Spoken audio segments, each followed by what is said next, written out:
Hello my dear student, welcome to A2R academy. नमस्ते। मेरा नाम अश्विनी श्रीवास्तव है और मैं हूं यहाँ आपकी अपनी फिजिक्स एजुकेटर। और आज हम लोग पढ़ने वाले हैं बेटा फिजिक्स का सबसे इम्पोर्टेंट चैप्टर थर्मोडायनामिक्स। इसका हम लोग करने वाले हैं आप लोग के साथ एक क्विक रिवीजन रहेगा आईआईटी मेंस के लिए, जो कि इसमें हम यहाँ पर आपके साथ डिस्कस करेंगे कि जो इम्पोर्टेंट फॉर्मूलाज हैं जो जेई मेंस में आते हैं वो किस तरीके के आपके फॉर्मूलाज आएंगे। ठीक है। तो मेंस के लिए खासा डिजाइन किया गया है। यहाँ पे सारे के सारे आपके जितने भी इंपॉर्टेंट फॉर्मूला हैं वो हम आपके साथ में क्या करेंगे, डिस्कस करेंगे। तो आप हमारे चैनल को क्या कर लें, A2R एकेडमी को सब्सक्राइब जरूर करें। अगर आप लाइव क्लास सेशन ज्वाइन करना चाहते हैं तो अन अकेडमी पे आप फॉलो कर सकते हैं और वहां पर ढेर सारी लाइव क्लास पूरी पड़ी हुई हैं अन अकेडमी पे फिजिक्स की आईआईटी जेईई मेंस के लिए। तो आप वहां से अपने कंटेंट को कवर कर सकते हैं और जितनी भी पीडीएफ्स हैं वो आप टेलीग्राम पर हमारे ले सकते हैं। तो टेलीग्राम ग्रुप भी मैंने आपको दे रखा है, इट्स माय टेलीग्राम ग्रुप। तो जो ये पीडीएफ है क्वेश्चंस के फॉर्मूलेस की वो आपको वहां पर अवेलेबल हो जाएगी। ओके। तो चलिए स्टार्ट करते हैं हम लोग थर्मल एक्सपेंशन से। सबसे पहले हम लोग क्या करेंगे, थर्मल एक्सपेंशन। तो थर्मल एक्सपेंशन की अगर हम लोग बात करें तो ये क्या कहते हैं कि अगर किसी बॉडी का टेम्परेचर क्या होता है, राइज करते हैं। जैसे हमने क्या किया, कोई भी ऑब्जेक्ट लो, चाहे वो आपका स्फेयर हो, रॉड हो, आपका सिलेंडर हो, कुछ भी हो, अगर मैं उसका टेम्परेचर इंक्रीज करती हूँ, ठीक है, किसी भी बॉडी का अगर हम क्या करें, टेम्परेचर को अगर मैं क्या करूं बेटा, इंक्रीज करूं, तो उस केस में हम ये कहेंगे कि उसकी जो लेंथ है उसकी क्या होगी, जो लेंथ है, ठीक है, सरफेस एरिया है, ठीक है, सरफेस एरिया हो गया आपका, या आप क्या कह सकते हैं जो वॉल्यूम हो गया, इन सब में क्या होगा, कुछ ना कुछ चेंज आएगा। तो कहेंगे ऑल इंक्रीज, ये भी क्या हो जाएंगे, सब इंक्रीज हो जाएंगे। टेम्परेचर बढ़ने से लेंथ में इंक्रीजमेंट, सरफेस एरिया में इंक्रीजमेंट, वॉल्यूम में increment, it is thermal expansion. ठीक है। तो इनके लिए कुछ कोफिशिएंट्स हम लोग डिस्कस करेंगे जिसे हम कहते हैं coefficient of linear expansion, coefficient of area expansion क्योंकि एरिया की बात करा है, कोफिशिएंट ऑफ वॉल्यूम एक्सपेंशन या variation of density with temperature भी देखेंगे कि टेम्परेचर के साथ आपकी डेंसिटी पर क्या इफेक्ट पड़ता है, किस तरीके से आपकी डेंसिटी क्या करती है, एक्ट करती है। ठीक है। उसके बाद हम थर्मल स्ट्रेस देखेंगे क्योंकि इन सब पे आपको क्या मिलेंगे, जेई मेंस में बहुत सारे क्वेश्चंस मिलेंगे। जिन बच्चों ने अगर थर्मोडायनेमिक्स नहीं भी पढ़ रखा है तो बेटा पढ़ने की कोई जरूरत नहीं पड़ेगी। अगर इतना कंटेंट आप कवर कर ले रहे हैं तो आप जो प्रीवियस ईयर कर ले रहे हैं साथ में, तो इस तरीके के जितने भी आपके अगर थर्मो से क्वेश्चन आएंगे तो आप थर्मोडायनेमिक्स के सारे क्वेश्चंस मेंस में लगा पाएंगे। चलिए, तो सबसे पहले हम बात कर लेते हैं कोफिशिएंट ऑफ लीनियर एक्सपेंशन की। इसको किससे रिप्रेजेंट करते हैं, एल से रिप्रेजेंट करते हैं। तो यहाँ पर अगर हम बात करें कि क्या होता है ये, तो यहाँ पर आप देखेंगे कि सिंपल सा आप याद कर लेंगे कि एक छोटा सा आपके पास कोई रॉड है जिसकी लेंथ क्या है, कैपिटल एल है। ठीक है, कैपिटल एल। सिंपल सा भी हमने देखा कि टेम्परेचर इंक्रीज करना, इसमें हमने क्या किया, अमाउंट ऑफ हीट दिया जिसकी वजह से टेम्परेचर क्या होगा, इंक्रीज। टेम्परेचर इंक्रीज होने से क्या होगा, इसकी लेंथ क्या होगी, इंक्रीज करेगी। लेट यू सपोज कि इसकी लेंथ इंक्रीज करके कितनी यहाँ पे इंक्रीज करी, दैट इज डेल्टा एल। तो अब रॉड की नई रॉड जो बन गई उसकी लेंथ कितनी होगी, एल प्लस डेल्टा एल। तो यहाँ से हम देखेंगे जो डेल्टा एल है is directly proportional to L into delta T, क्योंकि यहाँ से क्या हुआ था, टेम्परेचर में भी क्या हुआ, इंक्रीमेंट। तो यहीं से हम क्या करते हैं, coefficient of linear expansion L is equal to क्या निकाल लेते हैं, जिसे हम अल्फा से रिप्रेजेंट करते हैं, क्या हो जाता है, अल्फा एल डेल्टा टी हो जाता है। ठीक है, कांस्टेंट को देंगे तो अल्फा आ जाएगा। तो यहीं से हम अल्फा की बात कर लेते हैं, वो क्या हो जाता है, डेल्टा एल अपॉन क्या हो जाता है, एल इंटू डेल्टा टी हो जाएगा। तो ये हम याद रख सकते हैं, पहला फॉर्मूला जो जेई मेंस में क्वेश्चन देखने को मिलेगा आपका प्रीवियस ईयर में, आप देख भी पाएंगे, तो वहां से निकालते हैं। अगर मैं बात करूं कि अल्फा क्या है, यहाँ पर आपको कोफिशिएंट ऑफ लीनियर एक्सपेंशन है, मटेरियल ऑफ बॉडी की बात करें तो लेंथ में क्या चेंज आएगा, तो एल इज इक्वल टू हो जाती है एल ओरिजिनल अपॉन क्या हो जाएगी, one plus alpha delta T हो जाएगी। तो ये फॉर्मूले कहीं ना कहीं आप देखेंगे जब आप लगाएंगे प्रीवियस ईयर, और आप नहीं भी लगा रहे हैं तो आपने जाके जेई आईआईटी जेई में अन अकेडमी पर आप मेरे कोई भी, ठीक है, थर्मो की प्रीवियस ईयर उठा के सॉल्व कर लीजिएगा एक बार, तो आप खुद देखेंगे कि इस पे कितने क्वेश्चंस मैंने आपको कराए। फिर आता है कोफिशिएंट ऑफ क्या, एरिया एक्सपेंशन, जिसे हम किससे रिप्रेजेंट करते हैं, बीटा से रिप्रेजेंट करते हैं। ठीक है। तो ये क्या होता है, इसे कहेंगे हम लोग beta is equals to change in area, जैसे यहाँ पे लेंथ था देख पा रहे थे, तो यहाँ change in area upon area into क्या हो जाएगा, डेल्टा क्या आ जाएगा, यहाँ से टी आ जाएगा। तो ये क्या आ गया हमारा बेटा, ये हो गया मेरा कोफिशिएंट ऑफ एरिया एक्सपेंशन। ठीक है। एरिया एक्सपेंशन की जो यहाँ पे भी हमने लेंथ की बात की, तो एरिया की यहाँ पे बात कर लेंगे। तो एरिया इज इक्वल्स टू क्या हो जाता है, a naught 1 plus beta into delta T हो जाता है कि नहीं जाता है। That is very very much important for JEE Mains. अब कोफिशिएंट वॉल्यूम एक्सपेंशन जिसे हम किससे रिप्रेजेंट करते हैं, गामा से रिप्रेजेंट करते हैं। तो ये क्या होता है, gamma is equal to change in volume upon volume into delta T हो जाता है। ठीक है, यहाँ से आप इसको देख सकते हैं, या आप इसको क्या लिख सकते हैं, ठीक है, या आप इसको क्या लिख सकते हैं, यहाँ से यहाँ पे लिख सकते हैं volume is equal to original volume 1 plus gamma into delta T. तो यहाँ से हम क्या कर सकते हैं, इन सारे फॉर्मूलेस को देख सकते हैं। ये सारे फॉर्मूले क्या हैं, आपके जेई मेंस के लिए इंपॉर्टेंट हो जाते हैं, जितने भी मैंने आपको ये फॉर्मूले अभी यहाँ पे राइट डाउन करवाए। तभी मैंने छोटे छोटे स्टार भी बना दिया जिससे कि आप समझ पाए। ठीक है, अब देख लेंगे, कभी कभी पूछता है कि इन तीनों में रिलेशन भी बताइए क्या होता है।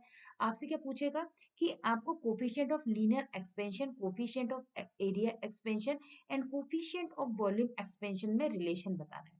ठीक है, एग्जाम में भी कभी कभी आ जाता है, तो आपको इन सब के बीच में क्या बताना पड़ेगा कि क्या रिलेशन होता है। तो याद रखेंगे रिलेशन, ठीक है, हैशटैग लगा देते हैं यहाँ पे हेडिंग। तो होता है alpha ratio beta ratio gamma, इनका रेशियो होता है 1:2:3 होता है। ठीक है, इसलिए हम ऐसे कह सकते हैं कि gamma is equals to 2 times of beta is equals to क्या हो जाता है, that is 3 time of alpha हो जाता है। तो यहाँ से हम क्या देख सकते हैं, इन चीजों को समझ सकते हैं, हमारे काम की है। अब हमने नेक्स्ट यहाँ पे हेडिंग देखी थी, वेरिएशन ऑफ डेंसिटी की बात की थी, किसके साथ में, विद टेम्परेचर। तो यही भी हम लोग डिस्कस कर लेते हैं। तो यहाँ पर हम क्या देखेंगे, वेरिएशन ऑफ डेंसिटी, क्या देखेंगे, वेरिएशन की बात करेंगे, वेरिएशन ऑफ डेंसिटी की बात करेंगे हम लोग, किसकी बात करेंगे, variation of density with temperature, किसके साथ में, विद टेम्परेचर के साथ में कितना वेरिएशन आ रहा है, इसके बारे में हम लोग यहाँ पर डिस्कस करेंगे। जैसे आप सब जानते हैं कि डेंसिटी को किससे रिप्रेजेंट करते हैं, रो से रिप्रेजेंट करते हैं। क्या होता है, मास अपॉन वॉल्यूम। ठीक है, तो इसको और क्या लिख सकते हैं हम लोग, density is equals to mass upon volume से समझ सकते हैं, फॉर्मूलों में यूज कर सकते हैं। ठीक है, अगर मेरे पास में मास क्या हो जाता है, कांस्टेंट हो जाता है, तो यहाँ पे हम कह सकते हैं कि rho V is equals to M है। यहाँ पर हमने मान लिया कि मास क्या हो गया, हमने कह दिया मास क्या हो गया, हमारा कांस्टेंट हो गया, मास को कह दिया कांस्टेंट है। तो यहाँ से हम लिख सकते हैं rho V is equals to rho naught V naught, यानी कि rho one V one is equals to rho two V two भी अप्लाई करके हम क्वेश्चन को सॉल्व कर सकते हैं। तो ये भी एक इंपॉर्टेंट हो जाता है। इस केस में डेंसिटी का एक और फॉर्मूला निकला था, रो नॉट वी नॉट अपॉन क्या कह सकते हैं आप, वी कह सकते हैं। अब देखेंगे, अभी वी नॉट अपॉन वी की वैल्यू हमने यहाँ पे देखी थी। अगर यहाँ से आप वी नॉट अपॉन वी की वैल्यू निकालना चाहें तो आप निकाल सकते हैं, definitely V naught upon V. तो यहाँ से निकाल लेंगे वैल्यू, तो क्या जाएगा, V naught 1 plus gamma delta T. तो यहाँ पर आप इसको रख देंगे, तो ये आ जाएगा क्या, rho naught V naught upon क्या हो जाएगा, V naught 1 plus gamma delta T हो जाएगा। ठीक है, इससे आप इसको कैंसिल कर देंगे, तो यहाँ से रो की वैल्यू क्या आ जाएगी, आप देख पाएंगे, ये हो जाएगा आपका क्या, क्या मिलेगा आपको, रो नॉट, ये क्या आ जाएगा आपका, रो नॉट अपॉन क्या आ जाएगा, यहाँ से आप देखेंगे 1 plus gamma into delta T हो जाएगा। It is right. Any doubt my dear student, किसी को अगर कोई डाउट है तो बोलेगा कमेंट सेक्शन में, no, it is very simple. इसके बाद हमने क्या डिस्कस करना था, थर्मल स्ट्रेस। ये सारे फॉर्मूले वो हैं बेटा, इनको अगर अपने माइंड में सेट कर लोगे तो जेई मेंस में मार्क्स को पकड़ लोगे। ठीक है, इधर उधर बिल्कुल मत भागो इस टाइम। ठीक है, जितना फॉर्मूलाज मैं आपको बता रही हूँ इन पे आप क्या करो, फोकस करो, तो बहुत मजा आएगा। अगर डेंसिटी सब्सटेंस की इंक्रीज हो जाती है, इंक्रीज होती है विद इंक्रीज इन टेम्परेचर, तो यहाँ पर आप कह सकते हैं कि density of substance, density of substance, density of substance decrease with increase in, with increase in किसके साथ में, increase in temperature। जैसे टेम्परेचर इंक्रीज करेंगे डेंसिटी क्या हो जाएगी, डिक्रीज हो जाएगी। अब पढ़ेंगे बेटा थर्मल स्ट्रेस, किसको पढ़ेंगे हम लोग, थर्मल स्ट्रेस क्या होता है। ठीक है, अब देखते हैं ये हमारा थर्मल स्ट्रेस क्या है। ठीक है, थर्मल स्ट्रेस की बात कर लेते हैं। तो थर्मल स्ट्रेस क्या होता है कि अब आप समझ लो, जैसे हमने पढ़ा था थर्मल, वैसे नॉर्मल स्ट्रेस क्या होता है कि जो आपका फोर्स लगाते हैं वो रेजिस्टेंस फोर्स के क्या होता है, डायरेक्टली प्रोपोर्शनल होता है। तो इस केस में क्या कहेंगे कि जो आपका थर्मल स्ट्रेस है, ठीक है, तो सिंपल फॉर्मूला भी आप सबने देखा, तो हम वही कह देते हैं। यहाँ पर आप कह सकते हैं आपके पास एक रॉड है जो किसी दो रिजिड सपोर्ट के बीच में रखी है, उसका टेम्परेचर इंक्रीज या डिक्रीज करते हैं, तो उस केस में आप लोग क्या कहेंगे कि जो रिजिड सपोर्ट है रॉड के, वो क्या करेंगे, उसको एक्सपेंड या कॉन्ट्रैक्ट करेंगे। यानी कि जैसे आप समझ रहे हैं ना, मैंने जो बोला कि आपके पास कोई भी रॉड है, ठीक है, ये हमारी रॉड है, ये हमारे क्या हो गए, 2 रिजिड एंड हो गए।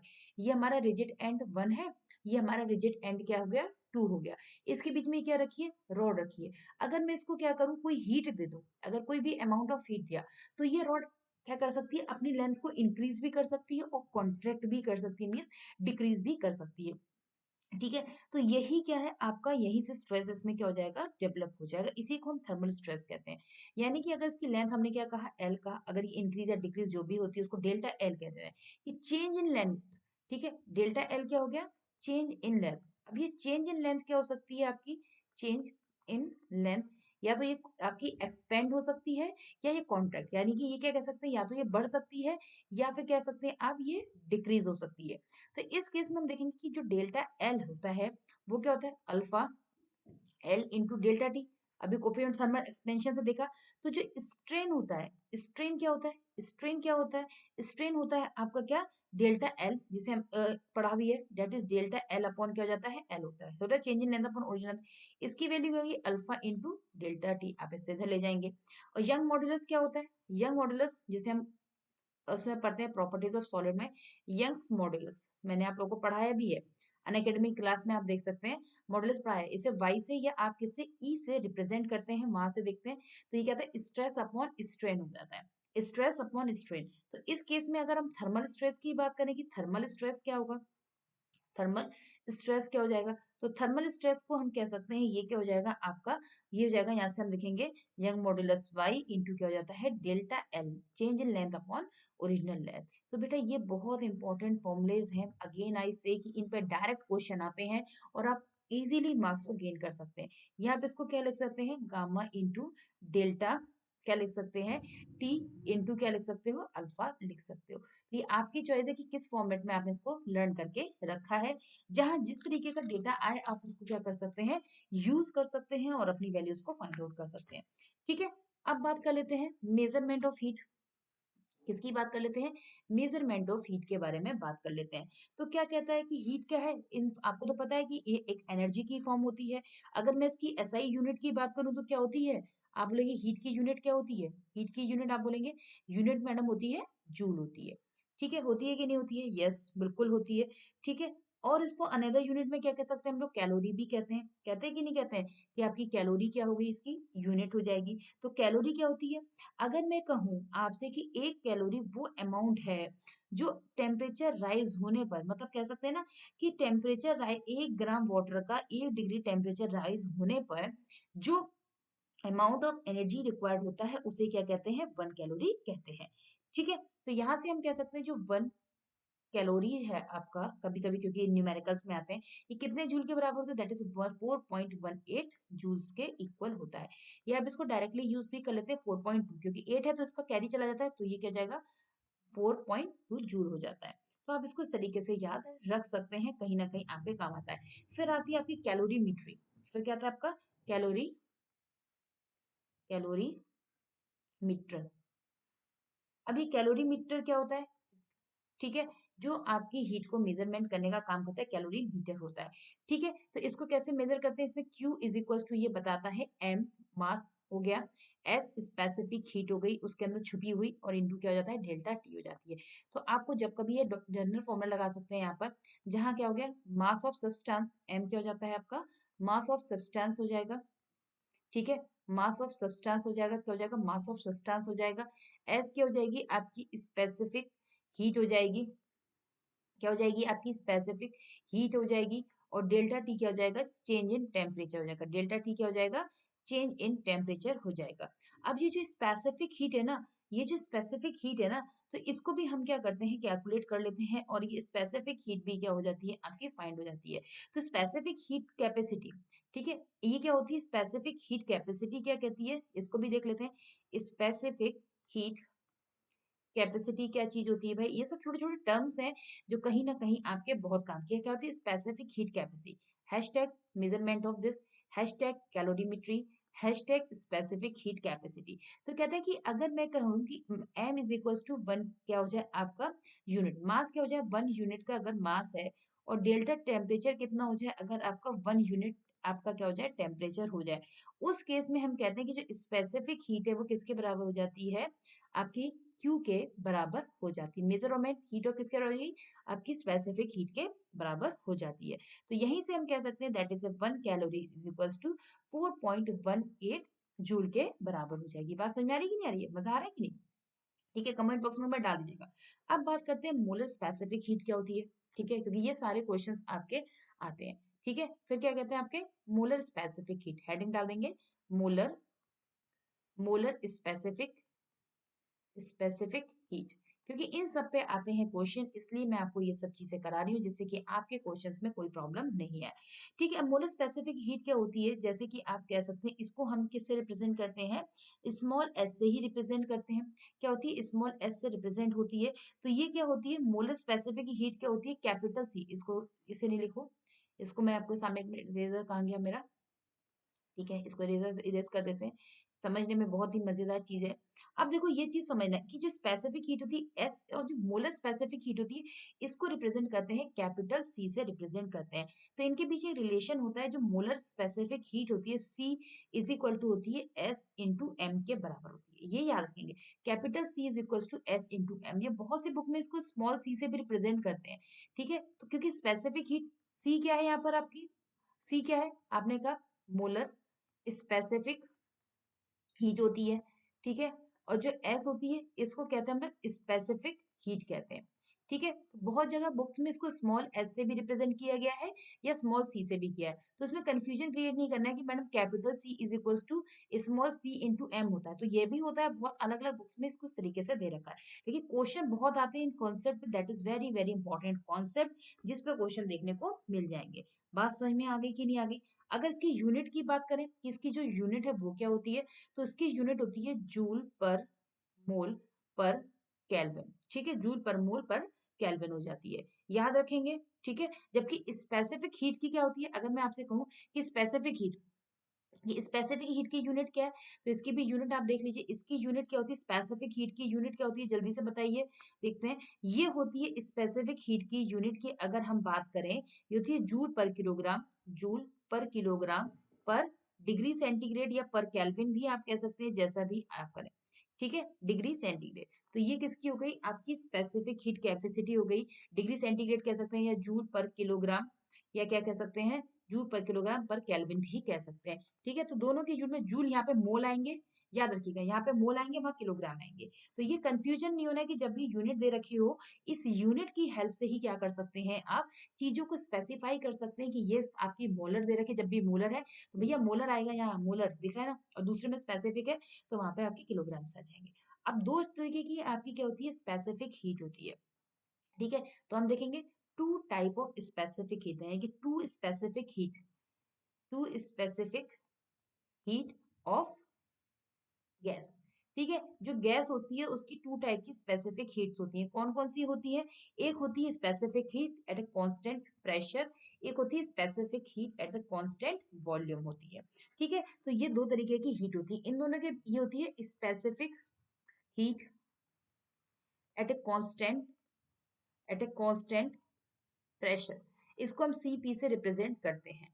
ठीक है, और जो ये सीवी, इसको कहते हैं बेटा specific heat, specific heat at a constant, at a constant, at a constant volume कहते हैं।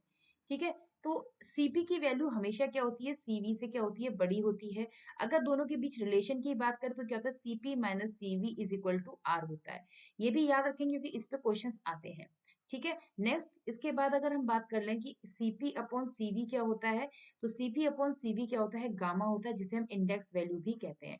तो ये भी क्या होता है, गामा होता है, इसकी वैल्यू अलग होती है, मोनोटॉमिक, डायटोमिक, ट्राइएटॉमिक, जैसे जैसी चीजें होंगी अकॉर्डिंग टू दिस क्या कर सकते हैं आप इनको।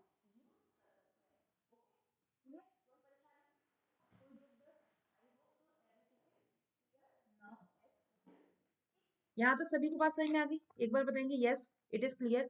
कि और मैं कुछ एक दो पॉइंट्स और मैं आपको करा दे रही हूँ जो बहुत इंपॉर्टेंट है, क्वेश्चंस बन रहे हैं, तो चीजें होना भी जरूरी है, नहीं तो जिससे कि आप लोगों को कोई भी कैसा भी कंफ्यूजन नहीं होना चाहिए। ठीक है, तो यहाँ तक बात सभी को आई होप सो क्लियर है, सब कुछ क्लियर है, हीट और ये सब बातें समझ में आ गई होंगी, आ गई है कि नहीं आ गई है? Definitely it is clear to everything and each thing.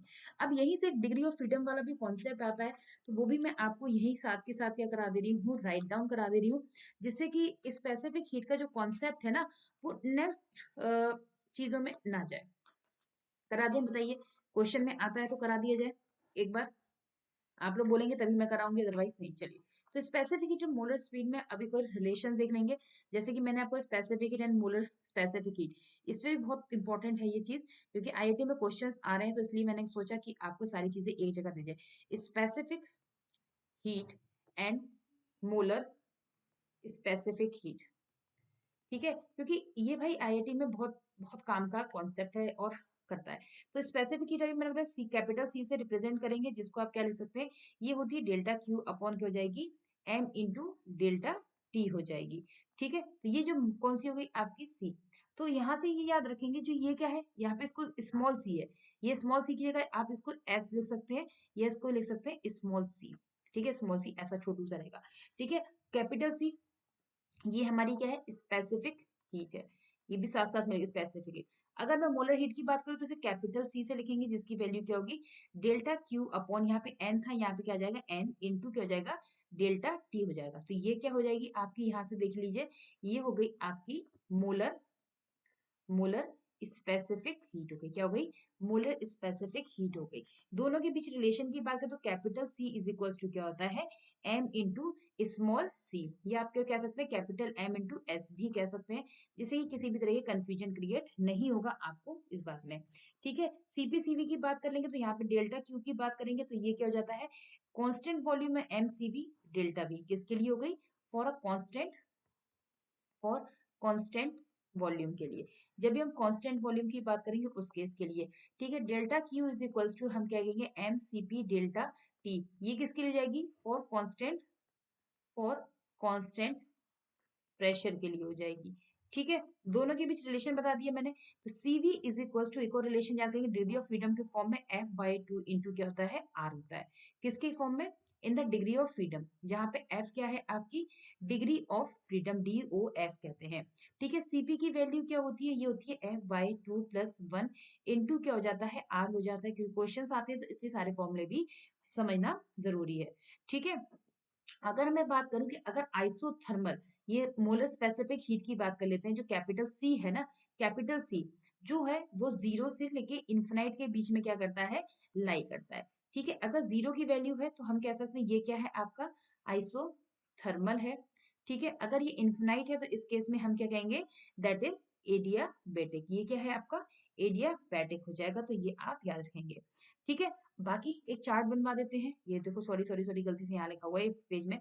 अगर आपके पास में मोनो एटॉमिक है, अगर आपके पास में मोनो एटॉमिक क्या है, गैस है, तो डिग्री ऑफ फ्रीडम क्या होती है, 3 होती है, और सीवी की वैल्यू क्या हो जाएगी, एफ बाय टू इंटू क्या हो जाती है, आर, इससे आप डायरेक्टली रिलेशन याद कर सकते हैं, 3/2 आर। सीवी की वैल्यू क्या हो जाएगी, सीपी हो जाएगा F by two plus R, तो यहाँ पे हम वैल्यू रख देंगे, plus one into R bar था, सॉरी, तो ये जाएगा 5/2 आर हो जाएगा। ठीक है, मोनोएटॉमिक के बाद क्या होगी फिर आपकी, डाया एटॉमिक हो गई, डाया एटॉमिक, जैसे आप नाइट्रोजन कह सकते हैं, ऑक्सीजन कह सकते हैं, तो इस केस की डिग्री ऑफ फ्रीडम हमेशा क्या होती है, 5 होती है, और सीवी की वैल्यू क्या होती है, 5/2 आर हो जाएगी, और सीपी की वैल्यू क्या हो जाएगी, दैट इज 7r/2 हो जाएगी। इसी प्रकार से आप क्या निकाल लेंगे, पॉली एटॉमिक की भी निकाल लेंगे। अगर मैं आपसे कहूँ कि आपको क्या निकालना है, पॉली एटॉमिक निकालना है, तो पॉली एटॉमिक की कैसे निकालेंगे, तो यहाँ पे एफ की वैल्यू हो जाती है डिग्री ऑफ फ्रीडम 6, तो सीवी की वैल्यू हो जाएगी 3r, और सीपी की वैल्यू क्या हो जाती है यहाँ से 5r हो जाएगी। ठीक है, तो यहीं से हम क्या निकाल लेते हैं, गामा क्या हो जाता है, इसका गामा हो जाता है आपका 5/3, जिसे हम अप्रोक्स 1.67 कहते हैं। डायटोमिक के लिए गामा हो जाता है 1.4 हो जाता है, और इसके लिए अगर गामा निकालेंगे तो ये कितना हो जाता है, 4/3 हो जाता है। तो इस तरीके से ये पूरा मैंने चार्ट बना दिया, तो आप लोग ये चार्ट बना के इन सभी फॉर्मूलेज को अपने पास में कलेक्ट कर लीजिएगा, क्योंकि ये सारे फॉर्मूले बहुत काम के होते हैं एग्जाम के पॉइंट ऑफ व्यू से। बात समझ में आ गई होगी, आई होप सो, आपको सभी बच्चों को ये चीज तो क्लियर हो गई है यहाँ तक। ठीक है, स्पेसिफिक हीट का कॉन्सेप्ट क्लियर हो गया। लेटेंट हीट क्या होती है, अब बात आती है बेटा लेटेंट हीट, अब होती है लेटेंट हीट। तो लेटेंट हीट क्या होती है? छुपी हुई हीट। इसे कह सकते हैं हम लोग छुपी हुई, जो छुपी रहती है ना, इसे कहते हैं छुपी हुई हीट, जो छुपा के रखता है, तो वाला। तो इसको रिप्रेजेंट करते हैं Q is equals to M into L से। ठीक है, L for latent heat, L for latent heat. M क्या हो गया? Mass of the substance. M क्या होता है यहाँ पर आप देख रहे हैं? Mass of substance. क्या होता है? मास ऑफ सब्सटेंस होता है। It is clear? It is clear. ये चीजें काम की हैं जो आप यहाँ पर समझ पा रहे हैं। अब आती है थर्मल कंडक्टिविटी। अब क्या आ जाती है बेटा? Thermal conductivity. क्या है ये थर्मल कंडक्टिविटी की कहानी? आइए देखते हैं। क्योंकि सब पे क्वेश्चन आए हैं तो हम वो सारे आपको फॉर्मूला लिखाएंगे, जिससे कि आप क्वेश्चन को छोड़ के ना आए आईआईटी में। थर्मल कंडक्ट, अगर आप ये करके एक बार प्रीवियस ईयर लगाएंगे या अपनी टेस्ट सीरीज देंगे ना, तो आप खुद बोलेंगे मैडम बहुत फॉर्मूले में इंप्रूवमेंट हो रहा है। तो थर्मल कंडक्टिविटी क्या होती है? सिंपल सा है। तो ऐसा देख सकते हैं कि इसमें आप लोग जनरल अगर बात करें तो इसको Q अपॉन क्या कह सकते हैं? T जो होता है इज डायरेक्टली प्रोपोर्शनल टू क्या हो जाएगा? A T1 माइनस T2, दो प्लेट का टेम्परेचर अपॉन क्या हो जाता है? L। ठीक है, या ऐसे कह सकते हैं Q upon T is equal to K A T1 minus T2 upon क्या हो जाता है? L हो जाता है। ठीक है, तो यही क्या हो जाती है? आपकी थर्मल कंडक्टिविटी। K क्या है यहाँ पर? आपकी थर्मल कंडक्टिविटी। ठीक है, जो कि फोरियर्स लॉ से आती है। ठीक है, जो कि कहाँ से आती है? अभी फोरियर्स लॉ से आती है। तो आप इसको डायरेक्ट फॉर्मूला भी याद करते हैं, Q is equal to minus K A delta T upon delta L या डेल्टा एक्स। जैसा भी हो आप इस फॉर्मूले को याद रख सकते हैं और इससे क्वेश्चंस को निकाल सकते हैं। That is very important formula for J. ठीक है, अब बात कर लेते हैं कंडक्शन की, कि आपके जो थर्मल कंडक्टिविटी है ना, ये कैसे आता है? तो जो हीट ट्रांसफर होती है थ्री प्रोसेस से होती है। अगर हम बात करें जो हमारी हीट ट्रांसफर होती है ना, वो कौन से प्रोसेस होती है? तो हीट ट्रांसफर जो होती है बेटा, हमारी हीट ट्रांसफर जो होती है वो आपकी थ्री प्रोसेस से होती है। कौन कौन से होते हैं? नंबर वन होता है आपका कंडक्शन होता है। क्या होता है? कंडक्शन, जिसमें हम सॉलिड में हीट ट्रांसफर करते हैं। कन्वेक्शन, जिसमें हमारा लिक्विड में क्या होती है? हीट ट्रांसफर होती है। जैसे कप ऑफ टी को रख दो, एयर उसमें हीट ले जाए। ठीक है, थर्ड क्या होती है? आपका रेडिएशन होती है, जो सन से हमारे पास में हीट आती है, that is due to radiation आती है। ठीक है, तो फर्स्ट हम लोग डिस्कस करेंगे कंडक्शन की बात करेंगे, तो हम पहला हेडिंग डालेंगे conduction through the conduction through the through a composite slab, through a composite slab. ठीक है, अगर आपके पास एक कंपोजिट स्लैब है, उस केस में अगर मुझे क्या निकालना है? आपका कंडक्टिविटी निकालनी, तो कैसे निकालेंगे? तो सिंपल सा फॉर्मूला आप यूज कर सकते हैं और चीजों को फाइंड आउट कर सकते हैं। तो यहाँ से याद रखेंगे कि जो के इक्वलेंट होता है, अगर आपकी कैसी कंडक्टेड रॉड स्लैब्स है, तो उस केस में हम क्या करेंगे कि के इज इक्वल टू क्या लिखेंगे? के इक्वलेंट हो जाता है K1 A1 plus K2 A2 plus जितनी भी आपकी ये है ऊपर अपॉन क्या जाएगा? That is A1 plus A2 area and so on. ठीक है, तो यहाँ से क्या आ जाएगा? आपका के इक्विवेलेंट आप निकाल सकते हैं और डायरेक्टली प्लेस्ड कर सकते हैं। ठीक है, अगर मैं कहूँ कि दोनों का एरिया बराबर है, A1 is equal to A2, ये एक नोट, एक रिमार्क कह सकते हैं कि अगर एरिया दोनों बराबर है तो उसमें क्या होता है? केस में के इक्विवेलेंट क्या हो जाता है? 1/2 K1 प्लस K2 के बराबर हो जाता है। तो ये कभी कभी जनरल रिलेशन जेई मेंस में पूछ लेता है, तो इसको आप याद रख सकते हैं, that is important. Two slab अगर आपकी क्या है? Conduct to each other. ठीक है, ये सिंपल, ये केस कब है आपका? जो आपकी कंडक्टिंग है वो क्या है? दो स्लैब क्या है? प्लेस्ड है on the top of other. ये कब केस लगेगा? To plates. ये कब लगाएंगे?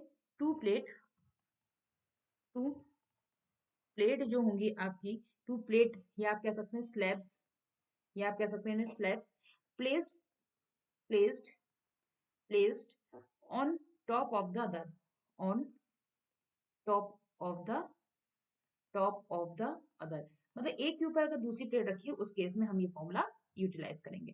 ठीक है, नेक्स्ट फॉर्मूला देखिए, मैं इतना स्पेसिफिक फॉर्मुलेस करवा दे रही हूँ आपको कि इससे आपका काम बनता रहेगा। अगर हम क्या निकालें, ये इसको केस नंबर 1 दे देते हैं ना, ये केस नंबर 1 दे देते हैं, ये केस 1 दे देते हैं। अगर केस नंबर 2 की बात करें कि आपके पास में दो स्लैब्स है। ठीक है, अगर मैं कहूँ आपके पास में क्या है? टू स्लैब्स है, जो कि क्या है? प्लेस्ड है। तो two slabs placed in contact, in contact, किसके कॉन्टेक्ट में है? One one after the other, one after other. ठीक है, वन आफ्टर अदर, यानी कि एक दूसरे के साथ में है। उस केस में आप क्या करेंगे? तो बेटा जी देखेंगे, हमारे पास स्लैब रहेगा, स्लैब तो ये हो गई, ठीक है। एक दूसरे के साथ में दो स्लैब्स इस तरीके से लगी, एक स्लैब ये रही, एक ये वाली स्लैब है, ठीक है। इसमें यहाँ पे इनिशियल में टेम्परेचर T1 होता है, यहाँ पे फाइनल टेम्परेचर T2 हो गया। तो यहाँ पे हीट कितनी ट्रांसफर Q1 अपॉन T हो जाएगा, इसका जो कंडक्टिविटी है K1 है। इसमें हीट कितनी हो जाएगी, Q2 अपॉन T हो जाएगी, इसकी कंडक्टिविटी हमने बोला 2 है। यहाँ पे इंटरमीडिएट टेम्परेचर T0 है, इसकी लेंथ L1 है, इस वाले की लेंथ L2 है। इस केस में अगर मैं के इक्विवेलेंट की बात करूं कि के इक्विवेलेंट क्या होगा, तो आपको फॉर्मूला डायरेक्टली आप इसको याद रख सकते हैं। के इक्विवेलेंट हो जाएगा that is K1 K2 L1 plus L2 upon क्या हो जाएगा यहाँ से आपका K1 L2 plus K2 L1, ठीक है। तो आप इस फॉर्म से याद रख सकते हैं, दैट इज इंपॉर्टेंट रिलेशन। अगर कहें कि इफ क्या हो जाए, आपका L1 is equal to L2 हो जाए, उस केस में क्या हो जाएगा, तो के इक्विवेलेंट किसके बराबर हो जाएगा, इस केस में 2 times of K1 K2 upon क्या हो जाएगा K1 प्लस K2 के बराबर हो जाएगा, ठीक है। इंटरमीडिएट टेम्परेचर भी कभी कभी पूछ लेते हैं, तो T0 को याद रखेंगे, ये हो जाता है K1 T1 plus K2 T2 upon क्या हो जाएगा intermediate temperature K1 plus K2, ठीक है। तो ये फॉर्मूलेस आप समझ गए होंगे, आई होप सो, बहुत ही अच्छे से कि मैडम क्या बता। अब आती है थर्मल रेजिस्टेंस की बात करते हैं कि थर्मल रेजिस्टेंस क्या होता है, क्या होता है थर्मल रेजिस्टेंस। क्योंकि भाई सब पे जितने क्वेश्चंस बनाए ना मैंने, भाई निकाल के वो निचोड़ दे रहे हैं आपको कि बस आपके मार्क्स छूटे नहीं। तो ये क्या होता है, इसे हम थर्मल रेजिस्टेंस को आर से रिप्रेजेंट करते हैं। आर इज इक्वल टू क्या होता है, potential difference upon ratio of potential, ratio potential difference, difference upon rate of flow heat, upon rate of rate of flow of heat, rate of flow of heat। It is clear, बात समझ में आ गई। तो इस case में अगर मैं आपसे कहूँ तो आप कैसे निकालेंगे, तो यहाँ से आप कह सकते हैं कि पोटेंशियल डिफरेंस के फॉर्म में, और यहाँ से निकाल सकते हैं। और अगर थर्मल, ये तो था हमारा क्या, ये अगर ये देखा ये कहाँ पे था, तो ये होता है बेटा इलेक्ट्रिकल रेजिस्टेंस। क्या होता है, ये होता है आपका इलेक्ट्रिकल रेजिस्टेंस। दोनों को कंपेरेटिव करके स्टडी करेंगे, इलेक्ट्रिकल रेजिस्टेंस। अब अगर मैं कहूँ कि थर्मल डिफरेंस, बताइए तो थर्मल रेजिस्टेंस क्या हो जाएगा, यहाँ पे पोटेंशियल था तो यहाँ आ जाएगा टेम्परेचर डिफरेंस। ये आपका कौन सा रेजिस्टेंस, इलेक्ट्रिकल आर आर लिख दिया, इसको हम लिख रहे हैं थर्मल आर टी। तो क्या यहाँ आ जाएगा टेम्परेचर डिफरेंस, हो जाएगा आपका टेम्परेचर डिफरेंस अपॉन क्या हो जाएगा रेट फ्लो ऑफ हीट, क्या हो जाएगा रेट फ्लो ऑफ हीट हो जाएगा, क्या हो जाएगा रेट फ्लो ऑफ हीट। तो यहाँ से आप लिख लेंगे इसे T1 minus T2 temperature difference upon क्या हो जाएगा रेट फ्लो, यानी कि Q अपॉन T हो जाएगा। तो यहाँ से आपका जो रेजिस्टेंस का फॉर्मूला हो जाएगा आर इज इक्वल टू क्या आ जाएगा, आप यहाँ से देख पा रहे हैं, तो यहाँ पे लिख लेंगे इसे क्या हो जाएगा T1 माइनस T2 इंटू क्या लिख देंगे यहाँ पर, आप इसको क्या कर देंगे L अपॉन क्या आ जाएगा यहाँ से के ए, थर्मल कंडक्टिविटी एरिया, ये हो गया T1 माइनस T2। जब इसको इससे काट देंगे तो यहाँ से वैल्यू क्या बच जाएगी L अपॉन के ए। तो यहाँ से आपने देखा कि जो R आ जाएगा आपका थर्मल रेजिस्टेंस, ये हो जाएगा L अपॉन के ए आ जाएगा, ठीक है। तो आप याद रख सकते हैं, ठीक है। अगर मैं इसको फॉर्मूले को अगर डायरेक्टली फोरियर से बात करूं तो क्या हो जाता है, फोरियर के केस में, एक सेकेंड, इस स्लाइड को जरा हम कर देते हैं ऐड, क्योंकि स्लाइड हो गई थोड़ी सी खत्म, जस्ट 1 मिनट, एक मिनट, एक स्लाइड है तो ये लास्ट अपना रहेगा ना स्लाइड में, तो सब चीजें होता है कभी कभी कम पड़ जाती हैं। एक सेकेंड,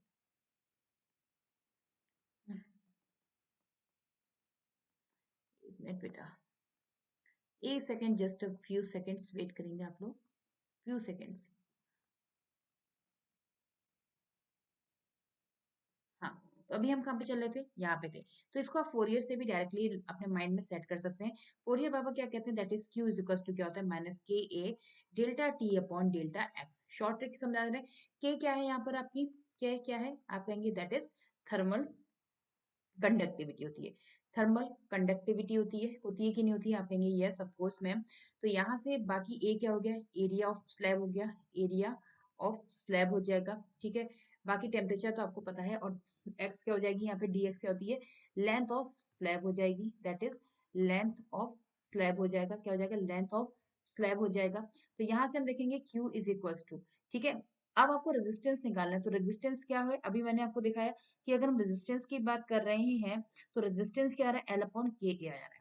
तो आप इसको लिखेंगे, ये हो गया आपका एरिया तो रहेगा यहीं पर, ये हो जाएगा dt, ये हो जाएगा x और ये क्या हो गया आपका के हो जाएगा लिख सकते हैं। अब ये जो लेंथ है स्लैब की, इसको अगर मैं एल से रिप्रेजेंट कर रही हूँ, अगर मैं इसे एल से रिप्रेजेंट करी तो क्या हो जाएगा ए, ये हो गया डी टी टेम्परेचर, ये क्या हो जाएगा एल अपॉन क्या हो जाएगा, यहाँ से आप देखेंगे के, इस ए को भी नीचे ले आएंगे तो यहाँ पे क्या जाएगा ए, तो यहाँ से ए को क्या कर देंगे आप इरेज कर देंगे, तो ये कुछ इक्वेशन आपकी ये बन जाएगी। तो जब हम इस इक्वेशन को इस वाले टर्म को बात करेंगे तो यही क्या हो जाता है आपका थर्मल रेजिस्टेंस हो जाता है, जिसे हम R T H is equal to क्या कहते हैं एल अपॉन के ए कहते हैं, क्या कहते हैं एल अपॉन के ए। इसीलिए हमारे जो हीट ट्रांसफर होती है कंडक्शन में, that is change in temperature D T upon क्या हो जाता है आपका थर्मल रेजिस्टेंस। तो ये भी फॉर्मूला कभी कभी आप यूज कर सकते हैं, क्या कर सकते हैं, change in temperature, change in temperature difference in temperature upon क्या कर देंगे थर्मल रेजिस्टेंस, थर्मल रेजिस्टेंस भी कर देंगे। तो ऐसे भी आपके कभी क्वेश्चन आ जाए तो आप यहाँ से बना सकते हैं। ठीक है, बाकी आगे हम पढ़ेंगे नेक्स्ट, इसके पार्ट 2 में हम लोग थर्मोडायनेमिक्स का आपके साथ डिस्कस करेंगे, part 2 with the next video, क्योंकि वीडियो लॉन्ग नहीं करनी है, शॉर्ट वीडियो रहनी है जिससे आप रिवाइज कर सकें। 2x की स्पीड लगा के आप फटाफट से रिवाइज कर देंगे। और अगर अब तक सब्सक्राइब नहीं किया तो my dear student please subscribe my channel A2R Academy। Okay, मिलते हैं नेक्स्ट वीडियो में। Bye bye, take care, have a nice day. फिर मिलेंगे कल। बाय बाय, एक अच्छे से वीडियो के साथ, एक अच्छे से फिर से शॉर्ट के साथ। Bye, have a nice day, thank you.